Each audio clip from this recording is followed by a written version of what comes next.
दोस्तों नमस्कार। ये कहानी मेरी जुबानी में आपका स्वागत है। दोस्तों, रोचक कहानियों की इस श्रृंखला में मैं विवेक आज एक बार फिर से आपके लिए लाया हूँ मुंशी प्रेमचंद जी की एक कहानी जिसका शीर्षक है पछतावा।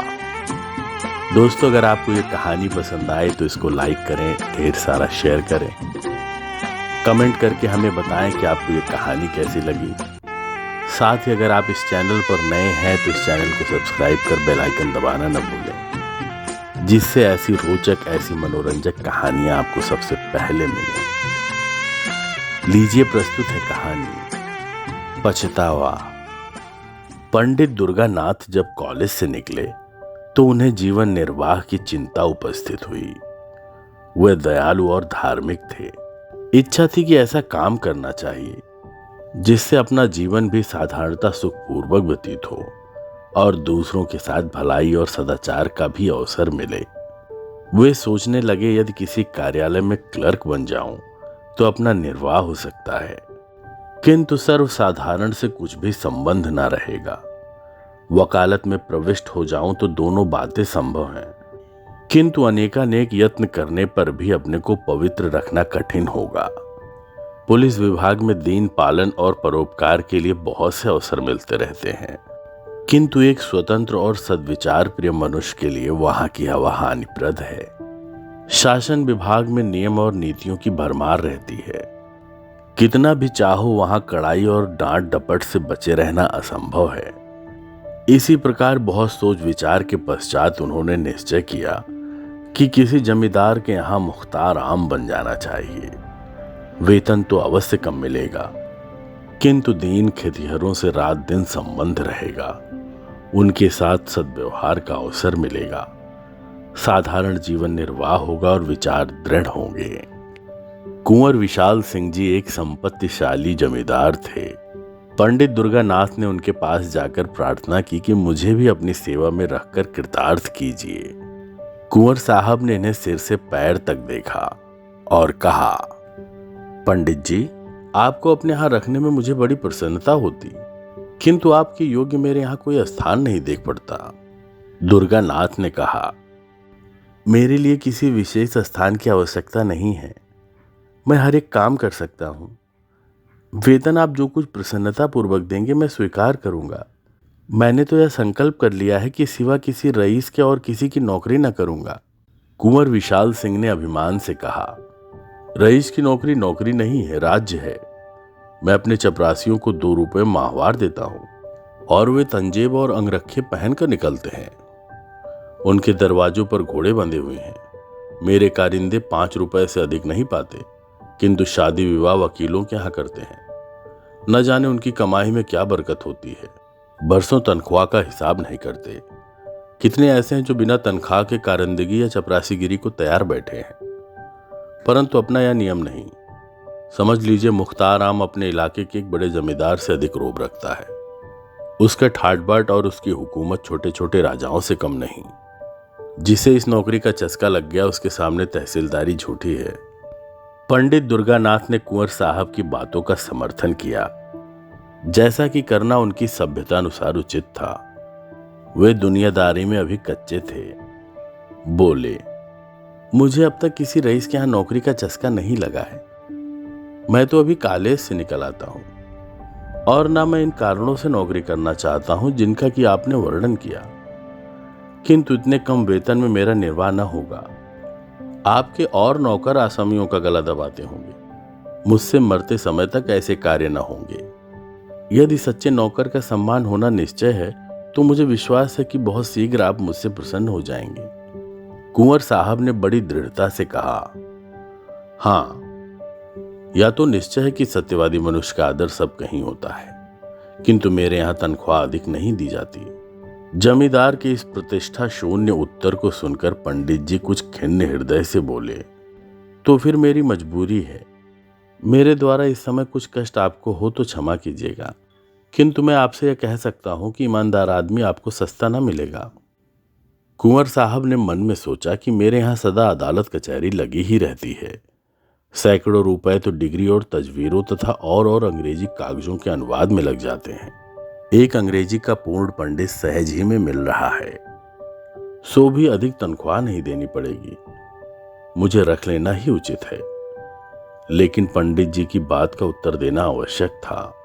अतः कहा, महाशय, सत्यवादी मनुष्य को कितना ही कम वेतन दिया जाए, वह सत्य को ना छोड़ेगा, और ना अधिक वेतन पाने से बेईमान सच्चा बन सकता है। सच्चाई का रुपए से कुछ संबंध नहीं। मैंने ईमानदार कुली देखे हैं और बेईमान बड़े बड़े धनाढ्य पुरुष। परंतु अच्छा, आप एक सज्जन पुरुष हैं। आप मेरे यहाँ प्रसन्नता पूर्वक रहिए।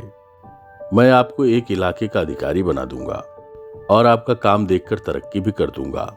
दुर्गानाथ जी ने 20 रुपए मासिक पर रहना स्वीकार कर लिया। यहाँ से कोई 2.5 मील पर कई गांव का एक इलाका चांदपार के नाम से विख्यात था। पंडित जी इसी इलाके के कारिंदे नियत हुए। पंडित दुर्गानाथ ने चांदपार के इलाके में पहुंचकर अपने निवास स्थान को देखा तो उन्होंने कुंवर साहब के कथन को बिल्कुल सत्य पाया। यथार्थ में रियासत की नौकरी सुख संपत्ति का घर है। रहने के लिए सुंदर बंगला है जिसमें बहुमूल्य बिछौना बिछा हुआ था। सैकड़ों बीघे की सीर, कई नौकर चाकर, कितने ही चपरासी, सवारी के लिए एक सुंदर टांगन, सुख ठाट बाट के लिए सारे सामान उपस्थित।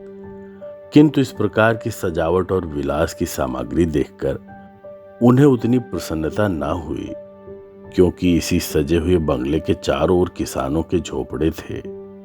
फूस के घरों में मिट्टी के बर्तनों के सिवा और सामान ही क्या था। वहां के लोगों में यह बंगला कोट के नाम से विख्यात था। लड़के उसे भय की दृष्टि से देखते। उसके चबूतरे पर पैर रखने का उन्हें साहस न पड़ता। इस दीनता के बीच में इतना बड़ा ऐश्वर्य युक्त दृश्य उनके लिए अत्यंत हृदय विदारक था। किसानों की यह दशा थी कि सामने आते हुए थर थर कांपते थे। चपरासी लोग उनसे ऐसा बर्ताव करते थे कि पशुओं के साथ भी वैसा नहीं होता। पहले ही दिन कई सौ किसानों ने पंडित जी को अनेक प्रकार के पदार्थ भेंट के रूप में उपस्थित किए, किंतु जब वे सब लौटा दिए गए तो उन्हें बहुत आश्चर्य हुआ। किसान प्रसन्न हुए, किंतु चपरासियों का रक्त उबलने लगा। नाई और कहार खिदमत को आए, किंतु लौटा दिए गए। अहीरों के घरों से दूध से भरा हुआ मटका आया, वह भी वापस हुआ। तमोली एक ढोली पान लाया, किंतु वह भी स्वीकार न हुआ। असामी आपस में कहने लगे कि कोई धर्मात्मा पुरुष आए हैं, परंतु चपरासियों को तो ये नई बातें असह्य हो गईं। उन्होंने कहा, हुजूर, अगर आपको ये चीजें पसंद ना हो तो ना लें, मगर रस्म को तो ना मिटाएं। अगर कोई दूसरा आदमी यहाँ आएगा तो उसे नए सिरे से यह रस्म बांधने में कितनी दिक्कत होगी। यह सब सुनकर पंडित जी ने केवल यही उत्तर दिया, जिसके सिर पर पड़ेगा वह भुगत लेगा। मुझे इसकी चिंता करने की क्या आवश्यकता। एक चपरासी ने साहस बांध कर कहा, इन असामियों को आप जितना गरीब समझते हैं उतने गरीब नहीं हैं। इनका ढंग ही ऐसा है, वेश बनाए रहते हैं। देखने में ऐसे सीधे साधे मानो बेसींग गाय हैं, लेकिन सच मानिए इनमें का एक एक आदमी हाईकोर्ट का वकील है। चपरासियों के इस वाद विवाद का प्रभाव पंडित जी पर कुछ ना हुआ। उन्होंने प्रत्येक गृहस्थ से दयालुता और भाईचारे का आचरण करना आरंभ किया। सवेरे से 8 बजे तक तो गरीबों को बिना दाम औषधियां देते, फिर हिसाब किताब का काम देखते। उनके सदाचरण ने असामियों को मोह लिया। मालगुजारी का रुपया, जिसके लिए प्रतिवर्ष कुर्की तथा नीलामी की आवश्यकता होती थी, इस वर्ष एक इशारे पर वसूल हो गया। किसानों ने अपने भाग सराहे और वे मनाने लगे कि हमारे सरकार की दिनों दिन बढ़ती हो। कुंवर विशाल सिंह अपनी प्रजा के पालन पोषण का बहुत ध्यान रखते थे। वे बीज के लिए अनाज देते और मजूरी और बैलों के लिए रुपए। फसल कटने पर 1 का 1.5 वसूल कर लेते। चांदपार के कितने ही असामी इनके ऋणी थे। चैत का महीना था। फसल कट कट कर खलिहानों में आ रही थी। खलिहान में से कुछ अनाज घर में आने लगा था। इसी अवसर पर कुंवर साहब ने चांदपार वालों को बुलाया और कहा, हमारा अनाज और रुपया बेबाक कर दो। यह चैत का महीना है, जब तक कड़ाई न की जाए तुम लोग डकार नहीं लेते। इस तरह काम नहीं चलेगा। बूढ़े मलूका ने कहा, सरकार, भला आसामी कभी अपने मालिक से बेबाक हो सकता है? कुछ अभी ले लिया जाए, कुछ फिर दे देंगे। हमारी गर्दन तो सरकार की मुट्ठी में है। कुंवर साहब, आज कौड़ी कौड़ी चुकाकर यहां से उठने पाओगे। तुम लोग हमेशा इसी तरह हीला हवाला किया करते हो। मलूका ने विनय पूर्वक कहा। हमारा पेट है, सरकार की रोटियां हैं, हमको और क्या चाहिए। जो कुछ उपज है वह सब सरकार की ही है। कुंवर साहब से मलूका की अवाचालता सही न गई। उन्हें इस पर क्रोध आ गया। राजा रईस ठहरे। उन्होंने बहुत कुछ खरी खोटी सुनाई और कहा, कोई है, जरा इस बुढ़े का कान तो गर्म करो, यह बहुत बढ़ कर बातें करता है। उन्होंने तो कदाचित धमकाने की इच्छा से कहा, किंतु चपरासी कादिर खान ने लपक कर बूढ़े की गर्दन पकड़ी और ऐसा धक्का दिया कि बेचारा जमीन पर जा गिरा। मलूका के 2 जवान बेटे वहां चुपचाप खड़े थे। बाप की ऐसी दशा देख उनका रक्त गर्म हो उठा। वे दोनों झपटे और कादिर खां पर टूट पड़े। धमाधम शब्द सुनाई पड़ने लगा। खां साहब का पानी उतर गया, साफा अलग जा गिरा, अचकन के टुकड़े टुकड़े हो गए, किंतु जबान चलती रही। मलूका ने देखा बात बिगड़ गई। वह उठा और कादिर खां को छुड़ाकर अपने लड़कों को गालियां देने लगा। जब लड़कों ने उसी को डांटा तब दौड़कर कुंवर साहब के चरणों पर गिर पड़ा। पर बात यथार्थ में बिगड़ गई थी। बूढ़े की इस विनीत भाव का कुछ प्रभाव न हुआ। कुंवर साहब की आंखों में मानो आग के अंगारे निकल रहे थे। बोले, बेईमान, आंखों के सामने से दूर हो जा, नहीं तो तेरा खून पी जाऊंगा। बूढ़े के शरीर में रक्त तो अब ऐसा ना रहा था, किंतु कुछ गर्मी अवश्य थी। समझता था कि कुछ न्याय करेंगे, परंतु यह फटकार सुनकर बोला, सरकार, बुढ़ापे में आपके दरवाजे पर पानी उतर गया और तिस पर सरकार हम ही को डांटते हैं। कुंवर साहब ने कहा, तुम्हारी इज्जत अभी क्या उतरी है, अब उतरेगी। दोनों लड़के सरोष बोले, सरकार अपना रुपया लेंगे कि किसी की इज्जत लेंगे। कुंवर साहब ऐंठ कर बोले, रुपया पीछे लेंगे, पहले देखेंगे कि तुम्हारी इज्जत कितनी है। चांदपार के किसान अपने गांव पर पहुंचकर पंडित दुर्गानाथ से अपनी राम कहानी कह ही रहे थे कि कुंवर साहब का दूत आ पहुंचा और खबर दी कि सरकार ने आपको अभी अभी बुलाया है।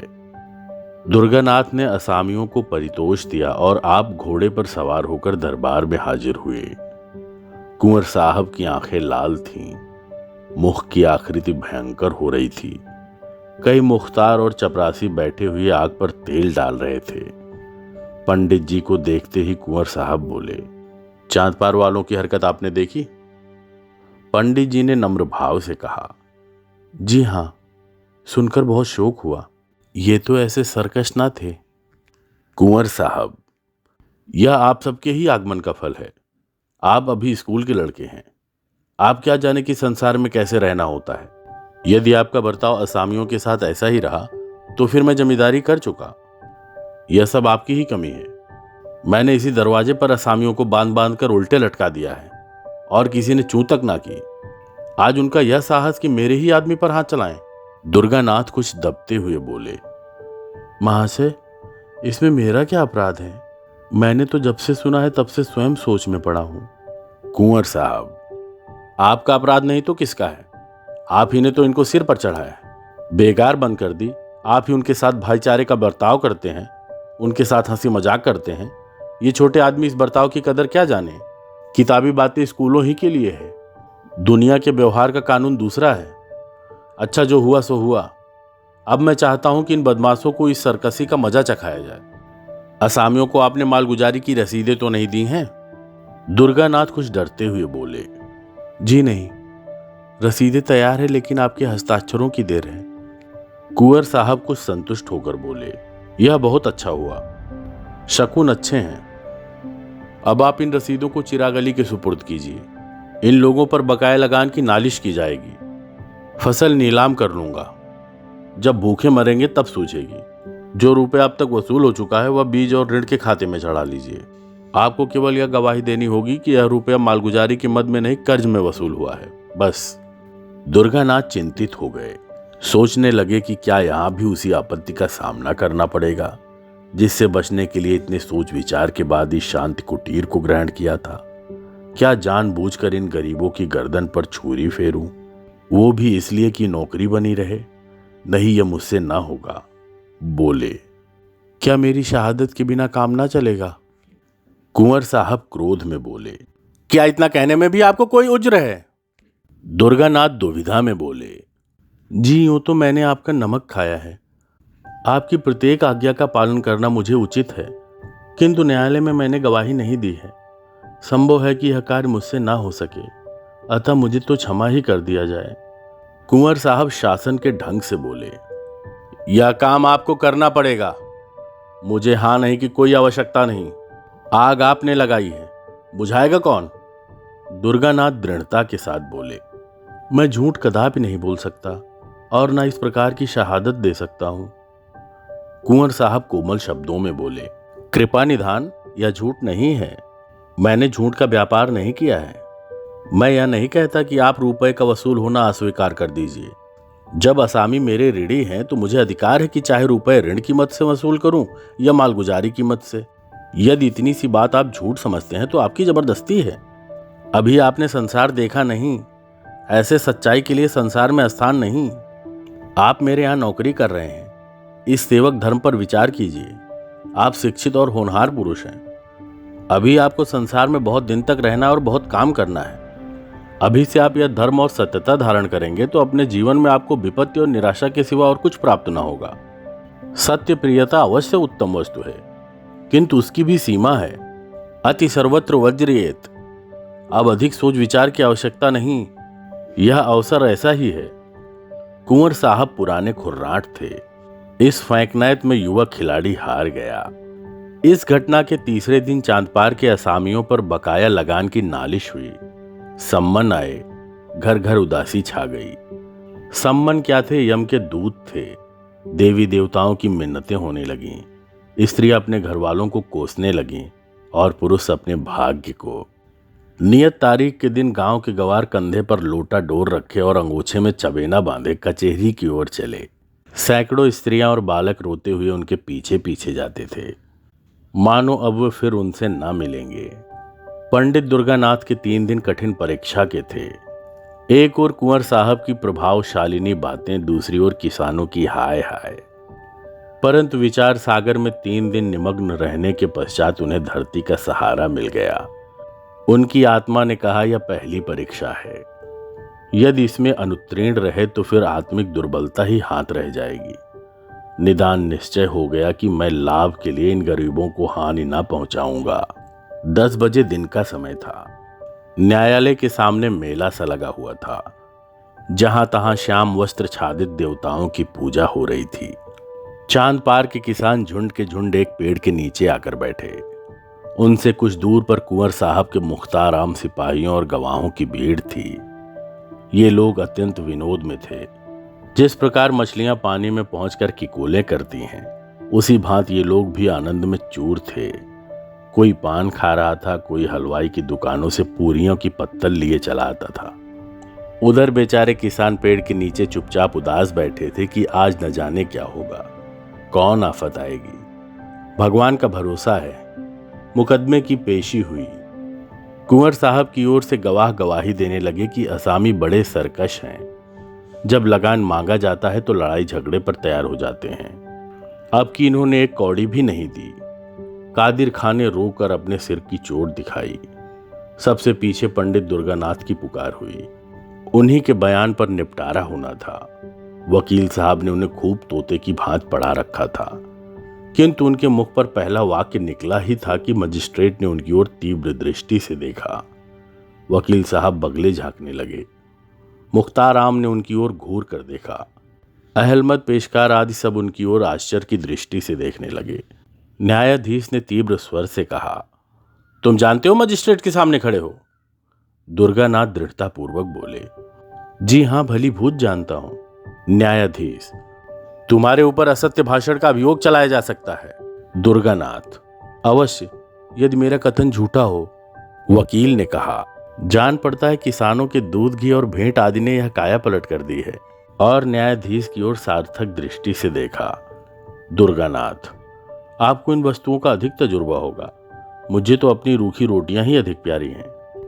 न्यायाधीश, तो इन असामियों ने सब रुपया बेबाक कर दिया है? दुर्गानाथ: जी हां, इनके जिम्मे लगान की एक कौड़ी भी बाकी नहीं है। न्यायाधीश: रसीदें क्यों नहीं दी? दुर्गानाथ: मेरे मालिक की आज्ञा थी। मजिस्ट्रेट ने नालिशें डिसमिस कर दी। कुंवर साहब को ज्यों ही इस पराजय की खबर मिली, उनके कोप की मात्र सीमा से बाहर हो गई। उन्होंने पंडित दुर्गानाथ को सैकड़ों कुआ के कहे, नमक हराम, विश्वासघाती, दुष्ट। मैंने उसका कितना आदर किया, किंतु कुत्ते की पूंछ कहीं सीधी हो सकती है। अंत में विश्वासघात कर ही गया।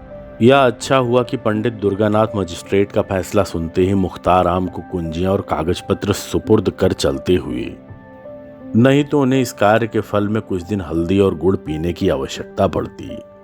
कुंवर साहब का लेन देन विशेष अधिक था। चांदपार बहुत बड़ा इलाका था। वहां के असामियों पर कई सौ रुपए बाकी थे। उन्हें विश्वास हो गया कि अब रुपया डूब जाएगा, वसूल होने की कोई आशा नहीं। इस पंडित ने असामियों को बिल्कुल बिगाड़ दिया। अब उन्हें मेरा क्या डर। अपने कारिंदों और मंत्रियों से सम्मति ली। उन्होंने भी यही कहा, अब वसूल होने की कोई सूरत नहीं। कागजात न्यायालय में पेश किए जाएं तो इनकम टैक्स लग जाएगा, किंतु रुपया वसूल होना कठिन है। उजरदारियां होंगी, कहीं हिसाब में कोई भूल निकल आई तो रही सही साख भी जाती रहेगी और दूसरे इलाकों का रुपया भी मारा जाएगा। दूसरे दिन कुंवर साहब पूजा पाठ से निश्चिंत होकर अपने चौपाल में बैठे तो क्या देखते हैं कि चांद पार से असामी झुंड के झुंड चले आ रहे हैं। उन्हें यह देख भय हुआ कि कहीं ये सब कुछ उपद्रव तो ना करेंगे, किंतु किसी के हाथ में एक छड़ी तक न थी। मलूका आगे आगे आता था। उसने दूर से ही झुककर वंदना की। ठाकुर साहब को ऐसा आश्चर्य हुआ मानो वे कोई स्वप्न देख रहे हों। मलूका ने सामने आकर विनय पूर्वक कहा, सरकार, हम लोगों से जो कुछ भूल चूक हुई उसे क्षमा किया जाए। हम सब हुजूर के चाकर हैं। सरकार ने हमको पाला पोसा है, अब भी हमारे ऊपर यही निगाह रहे। कुंवर साहब का उत्साह बढ़ा। समझे कि पंडित के चले जाने से इन सबों के होश ठिकाने हुए हैं। आज किसका सहारा लेंगे? उसी खुर्राट ने इन सबों को बहका दिया था। कड़क कर बोले, वे तुम्हारे सहायक पंडित कहां गए? वे आ जाते तो जरा उनकी खबर ली जाती। यह सुनकर मलूका की आंखों में आंसू भर आए। वह बोला, सरकार उनको कुछ ना कहें, वे आदमी नहीं देवता थे। जवानी की सौगंध जो उन्होंने आपकी कोई निंदा की हो। वे बेचारे तो हम लोगों को बार बार समझाते थे कि देखो, मालिक से बिगाड़ करना अच्छी बात नहीं। हमसे कभी एक लोटा पानी के रवादार नहीं हुए। चलते चलते हमसे कह गए कि मालिक का जो कुछ तुम्हारे जिम्मे निकले चुका देना। आप हमारे मालिक हैं। हमने आपका बहुत खाया पिया है। अब हमारी यही विनती सरकार से कि हमारा हिसाब किताब देखकर जो कुछ हमारे ऊपर निकले बताया जाए। हम एक एक कौड़ी चुका देंगे, तब पानी पिएंगे। कुंवर साहब प्रसन्न हो गए। इन्हीं रुपयों के लिए कई बार खेत कटवाने पड़े थे, कितनी बार घरों में आग लगवाई, अनेक बार मारपीट की, कैसे कैसे दंड दिए। आज ये सब आपसे आप सारा हिसाब किताब साफ करने आए हैं। यह क्या जादू है? मुख्तार आम साहब ने कागजात खोले और असामियों ने अपनी अपनी पुटलियां, जिनके जिम्मे जितना निकला बेकान पूंछ हिलाए उतना द्रव्य सामने रख दिया। देखते देखते सामने रुपयों का ढेर लग गया। 600 रुपये बात की बात में वसूल हो गया। किसी के जिम्मे कुछ बाकी न रहा। यह सत्यता और न्याय की विजय थी। कठोरता और निर्दयता से जो काम कभी न हुआ, वह धर्म और न्याय ने पूरा कर दिखाया। जब से ये लोग मुकदमा जीत आए तभी से रुपया चुकाने की धुन सवार थी। पंडित जी को यथार्थ में देवता समझते थे। रुपया चुका देने के लिए उनकी विशेष आज्ञा थी। किसी ने बैल, किसी ने गहने बंधक रखे। यह सब कुछ सहन किया, परंतु पंडित जी की बात न टाली। कुंवर साहब के मन में पंडित जी के प्रति जो बुरे विचार थे सब मिट गए। उन्होंने सदा से कठोरता से काम लेना सीखा था। उन्हीं नियमों पर वे चलते थे। न्याय तथा सत्यता पर उनका विश्वास न था, किंतु आज उन्हें प्रत्यक्ष देख पड़ा कि सत्यता और कोमलता में बहुत बड़ी शक्ति है। ये असामी मेरे हाथ से निकल गए थे, मैं इनका क्या बिगाड़ सकता था? अवश्य वह पंडित सच्चा और धर्मात्मा पुरुष था। उसमें दूरदर्शिता ना हो, काल ज्ञान ना हो, किंतु इसमें संदेह नहीं कि वह निष्पृह और सच्चा पुरुष था। कैसी ही अच्छी वस्तु क्यों ना हो, जब तक हमको उसकी आवश्यकता नहीं होती तब तक हमारी दृष्टि में उसका गौरव नहीं होता। हरी दूब भी किसी समय अशर्फियों के मोल बिक जाती है। कुंवर साहब का काम एक निष्पृह मनुष्य के बिना नहीं रुक सकता था। अतएव पंडित जी के इस सर्वोत्तम कार्य की प्रशंसा किसी कवि की कविता से अधिक ना हुई। चांद पार के असामियों ने तो अपने मालिक को कभी किसी प्रकार का कष्ट ना पहुंचाया, किंतु अन्य इलाके वाले असामी उसी पुराने ढंग से चलते थे। उन इलाकों में रगड़ झगड़ सदैव मची रहती थी। अदालत, मारपीट, डांट डपट सदा लगी रहती थी। किंतु ये सब तो जमींदार के श्रृंगार हैं। बिना इन सब बातों के जमींदारी कैसी? क्या दिन भर बैठे बैठे हुए मक्खियां मारें? कुंवर साहब इसी प्रकार पुराने ढंग से अपना प्रबंध संभालते जाते थे। कई वर्ष व्यतीत हो गए। कुंवर साहब का कारोबार दिनों दिन चमकता ही गया। यद्यप उन्होंने 5 लड़कियों के विवाह पूरी धूमधाम के साथ किए, परंतु तिस पर भी उनकी बढ़ती में किसी प्रकार की कमी ना हुई। हाँ, शारीरिक शक्तियां अवश्य कुछ कुछ ढीली पड़ती गईं। बड़ी भारी चिंता यही थी कि बड़ी संपत्ति और ऐश्वर्य को भोगने वाला कोई उत्पन्न ना हुआ। भांजे, भतीजे और नवासे इस रियासत पर दांत लगाए हुए थे। कुंवर साहब का मन अब इन सांसारिक झगड़ों से फिरता जाता था। आखिर यह रोना धोना किसके लिए? अब उनके जीवन नियम में एक परिवर्तन हुआ। द्वार पर कभी कभी साधु संत धूनी रमाए हुए दिखाई देते। स्वयं भगवत गीता और विष्णु सहस्त्र नाम पढ़ते थे। पारलौकिक चिंता अब नित्य रहने लगी। परमात्मा की कृपा और साधु संतों के आशीर्वाद से बुढ़ापे में उनको एक लड़का पैदा हुआ। जीवन की आशाएं सफल हुईं, पर दुर्भाग्यवश पुत्र के जन्म से ही कुंवर साहब शारीरिक व्याधियों में ग्रस्त रहने लगे। सदा वैद्यों और डॉक्टरों का तांता लगा रहता था, लेकिन दवाओं का उल्टा प्रभाव पड़ता। ज्यों-त्यों करके उन्होंने 2.5 वर्ष बिताए। अंत में उनकी शक्तियों ने जवाब दे दिया। उन्हें मालूम हो गया कि अब संसार से नाता टूट जाएगा। अब चिंता ने और धर दबाया। यह सारा माल असबाब, इतनी बड़ी संपत्ति किस पर छोड़ जाऊं? मन की इच्छाएं मन ही में रह गईं। लड़के का विवाह भी ना देख सका। उसकी तोतली बातें सुनने का भी सौभाग्य न हुआ। हाय, अब इस कलेजे के टुकड़े को किसे सौंपूं जो इसे अपना पुत्र समझे? लड़के की माँ स्त्री जाति ना कुछ जाने न समझे। उससे कारबार संभलना कठिन है। मुख्तार आम गुमास्ते कारिंदे कितने हैं, परंतु सबके सब स्वार्थी विश्वासघाती। एक भी ऐसा पुरुष नहीं जिस पर मेरा विश्वास जमे। कोर्ट ऑफ वार्ड्स के सुपुर्द करूं तो वहां भी वे ही सब आपत्तियां। कोई इधर दबाएगा, कोई उधर। अनाथ बालक को कौन पूछेगा? हाय, मैंने आदमी नहीं पहचाना। मुझे हीरा मिल गया था, मैंने उसे ठीकरा समझा।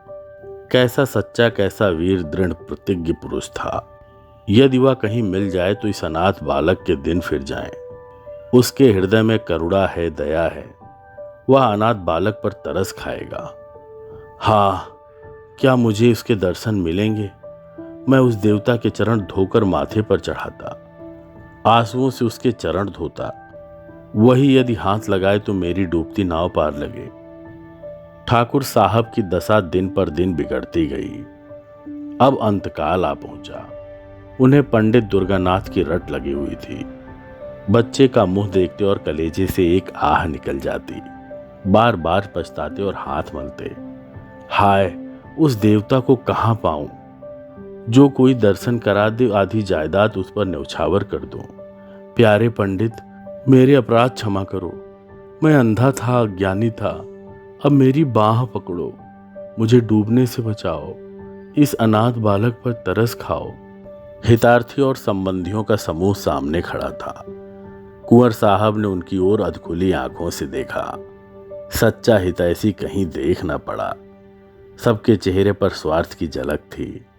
निराशा से आंखें मूंद लीं। उनकी स्त्री फूट फूट कर रो रही थी। निदान उसे लज्जा त्यागनी पड़ी। वह रोती हुई पास जाकर बोली, प्राणनाथ, मुझे और इस असहाय बालक को किस पर छोड़े जाते हो? कुंवर साहब ने धीरे से कहा, पंडित दुर्गानाथ पर वे जल्द आएंगे। उनसे कह देना कि मैंने सब कुछ उनको भेंट कर दिया। यह अंतिम वसीयत है।